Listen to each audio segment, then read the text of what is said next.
ఉదయకాలపు దేవుని ప్రత్యక్షత.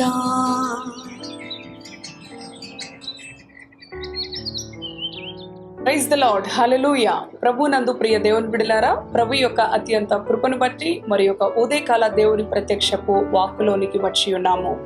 అనుదినము ఆయన వాక్కుల ద్వారా ప్రభు మనలను దర్శిస్తూ మాట్లాడుతూ ఉండగా ఆయనతో ఈ దినచర్యను, ఆయన సన్నిధితో మన దినచర్యను ప్రారంభించిన ఎడల ఈ దినమంతటికి కావలసిన దేవుని సమాధానము మనకు లభిస్తూ ఉంది.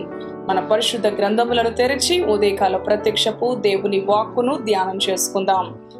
సామెతలు గ్రంథము 24వ అధ్యాయము 10వ వచనమును చదువుకుందాం. శ్రమ దినమున నీవు కృంగిన ఎడల నీవు చేతకాని వాడవగుదువు. ఇంకొక వచనం గనక మనము గమనించినట్లయితే ప్రియ దేవుని బిడలారా, ఇదే అధ్యాయములో 16వ వచనంలో ఉంటుంది, నీతిమంతుడు 7 మార్లు పడినను తిరిగి లేచును, ఆపత్కాలమునందు భక్తిహీనులు కూలుదురు. హల్లెలూయా, దేవునికి స్తోత్రం. ఈ 10వ వచనము 16వ వచనము కూడా మనము ధ్యానించినట్లయితే ఈ ఉదయకాలం ప్రభు మనతో మాట్లాడుతూ ఉన్నాడు. శ్రమ దినమున నీవు కృంగిపోయిన ఎడల చేతకాని వాడవగుతావు. అవును, ఏమీ కూడా చేయలేని పరిస్థితిలో మరి ఎందుకు పనికి రాకుండా అయిపోతుంది నీ యొక్క జీవితం అని అర్థం. అవును ప్రియ దేవుని బిడ, శ్రమలు శోధనలు దేవుని బిడలకి మరి దాని వెనుక ఒక గొప్ప ఆశీర్వాదము కొరకై, మనలను పరీక్షించబడట కొరకై కొన్నిసార్లు దేవుడు అనుమతిస్తూ ఉంటాడు.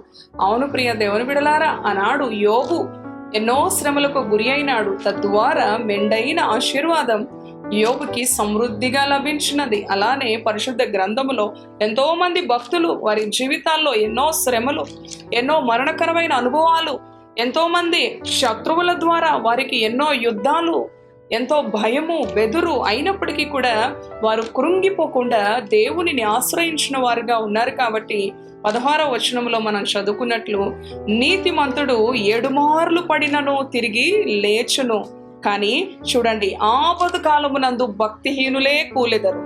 కాబట్టి నీవు భక్తి కలిగిన దేవుని బిడవైతే సింహం వలె ధైర్యముగా ఉండాలి. నీతిమంతులు సింహం వలె ధైర్యముగా ఉంటారు. అంతేగాని ఆపద కాలమందు కృంగిపోయే అనుభవం దేవుని బిడలకు సరిపోదు. ప్రియ దేవుని బిడలారా, మరి ఒక భక్తుడైతే అంటూ ఉన్నాడు, శ్రమలు వచ్చట వలన ఎన్నో ఆశీర్వాదాలు, శ్రమ వస్తే వచ్చావు, మరలా నాకేమిచ్చి వెళ్తున్నావు. అవును ప్రియ దేవుని బిడ, ఎంతో మంది శ్రమలను మరి ఆశించిన వారు, శ్రమలను మరి ఆహ్వానించిన వారు ఎంతో మంది భక్తులు ఉన్నారు. శ్రమ నొంది ఉండుట నాకు మేలాయను అని భక్తుడు చెప్తూ ఉన్నాడు.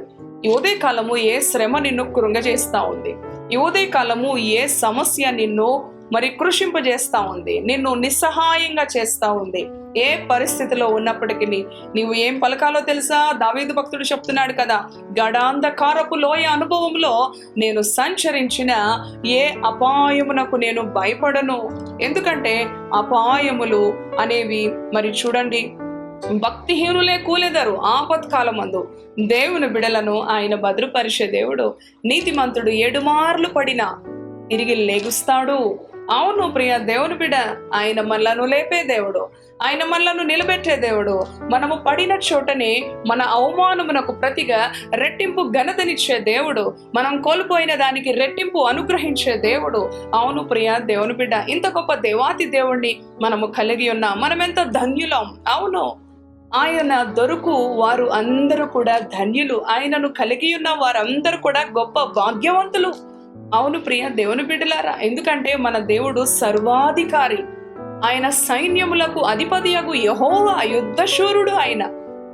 ఆయన ఔన్నత్యము ఎంతో గొప్పది, వర్ణనాతీతము. అటువంటి దేవాతి దేవుని యొక్క బిడ్డలంగా ఉండుట మన ధన్యత. అవును ప్రియ దేవుని బిడ్డ, ఆయన వాగ్దానం ఇచ్చాడు, శ్రమ దినాన కృంగిపోవద్దు. ఏ శ్రమ నిన్ను వెంటాడినా, ఏ శ్రమ నిన్ను మరి వదలకుండా పీడిస్తూ ఉన్నా నీవు కృంగిపోవద్దు సహోదరి. ఎంతో మంది వ్యక్తుల ద్వారా ఎన్నో మాటల చేత, పదే పదే గాయపరిచే మాటల చేత వారు మనలను ఉద్దేశపూర్వకంగా శ్రమ పెడుతూ ఉన్నప్పటికీ కూడా ఆయన బిడలు నీతిమంతులు 7 మార్లు పడినా తిరిగి లేచే విధంగా ఉండాలి. తరువాత చూడండి, ఆపత్కాలమునందు ఎవరు కూలెదరు అని అంటే భక్తిహీనులు కూలెదరు. ఉద్దేశపూర్వకంగా ఎవరైతే నిన్ను గాయపెడుతున్నారో, ఎవరైతే నిన్ను శ్రమకు గురి చేస్తున్నారో వారే ఆపద కాలంలో కూలిపోతారు. అంతేకాని ఆయన బిడలు లేచి నిలిచేదరు అని ప్రభు వాగ్దానం ఇస్తూ ఉన్నాడు. ఏ పరిస్థితిని బట్టి భయపడకు. ఆనాడు భక్తులు శ్రమల్లో దేవుని స్తుతించారు. వారికి మరి శ్రమ వచ్చినప్పుడు, అపాయం వచ్చినప్పుడు, ఆపద వచ్చినప్పుడు, మరణము సంభవించినప్పుడు దేవుని స్తుతించారు, దేవుని గణపరిచారు, కీర్తనల ద్వారా దేవుని కొనియాడారు. నీవు కూడా ఏదైనా శ్రమ, ఒక శోధన, ఒక హింస నిన్ను వెంటాడుతూ ఉన్నప్పుడు నీవు కూడా బిగ్గరగా దేవుని స్తుతించు, దేవుని గణపరచు. స్తుతించుట ద్వారా సాతాను పారిపోతాడు. మరలా వాడు తిరిగి రాడు. ఎప్పుడు తిరిగి వస్తాడో తెలుసా? మరలా నీవు కృంగిపోయినప్పుడు, మరలా నీవు నిరాశకు గురైనప్పుడు, మరలా నీవు నిస్సహాయంగా నాకెవరున్నారు అని మరి అట్టి విధమైన అనుభవంలో. అవును ప్రియ దేవుని బిడ్డ, దేవుని వాగ్దానం ఎత్తి పలుకు. అవును, నేను శ్రమ దినాన కృంగిపోతే చేతకాని వాడనగుతాను. నా దేవుడు నా పక్షాన గొప్ప కార్యాలు చేసే దేవుడు ఉండగా నేను కృంగిపోకూడదు, నేను నిరసించిపోకూడదు, నేను ఎలాంటి డిప్రెషన్కి వెళ్ళకూడదు. ఎందుకంటే నా పక్షాన ఉన్నవాడు ఈ లోకంలో ఉన్నవాని కన్నా గొప్పవాడు. అవును ప్రియ దేవుని బిడ్డ, ఇటువంటి గొప్ప దేవాతి దేవుని కలిగి ఉన్న నీ జీవితంలో అనుదినము సంతోషమే ఉండాలి. ప్రతి దినము ఆయనలో నీవు ఆనందించాలి.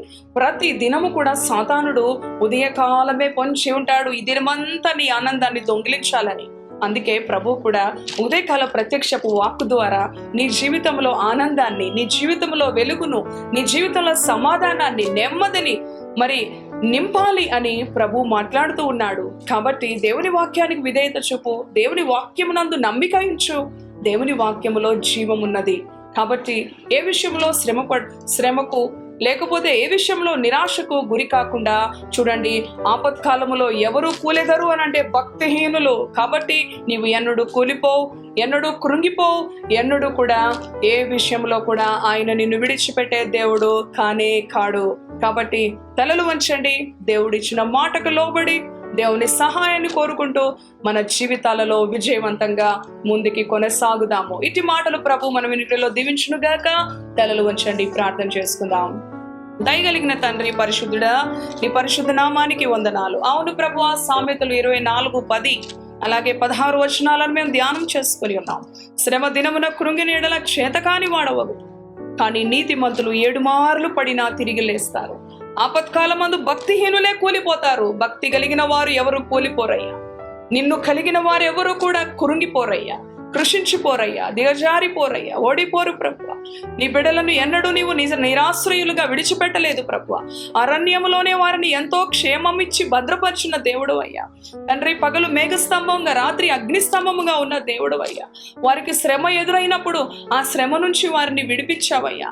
వెనక మరి ఫరో సైన్యం, ముందు ఎర్ర సముద్రం ఉన్నప్పుడు ఎటు దిక్కుతోచని పరిస్థితుల్లో నీ పరలోకపు హస్తము చాచి నీ బిడ్డలను భద్రపరిచావు ప్రభువా.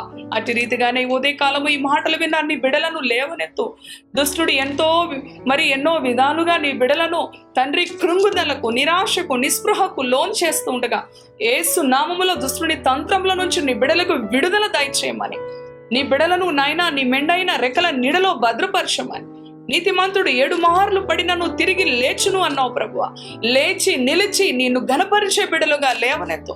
అది ఏ పరిస్థితి అయినా, ఎవరిని గురించిన పరిస్థితి అయినా తండ్రి నాయనా, నువ్వు సమస్తమునకు చాలిన దేవుడు. ఏ స్థితికైనా చాలిన దేవుడు, ఏ పరిస్థితినైనా నువ్వు విడిపించే దేవుడు. అవును ప్రభువా, తండ్రి నీవు నమ్మదగిన దేవుడు. నీ బాహువులు చాపి నీ బిడలను ఆదుకొనండి, విడిపించండి, సంరక్షించండి. ఎవరైతే ఈ మాటలు విని ప్రభువా నీ బిడలు వారి హృదయాలను దర్శించినావో ప్రతి బిడను మీరు భద్రపరచండి. నీ యొక్క క్షేమమును, నీ సమాధానమును, మెండైన కృపను అయినా నీ బిడలకి అనుగ్రహించమని ఈ దినమంతటికి కావలసిన నీ సంరక్షణకు, నీ కృపకు అప్పగించుకుంటూ యేసయ్య పరిశుద్ధ నామములో స్తుతించి ప్రార్థిస్తున్నాను తండ్రి. Amen. Amen. Praise the Lord. God bless you.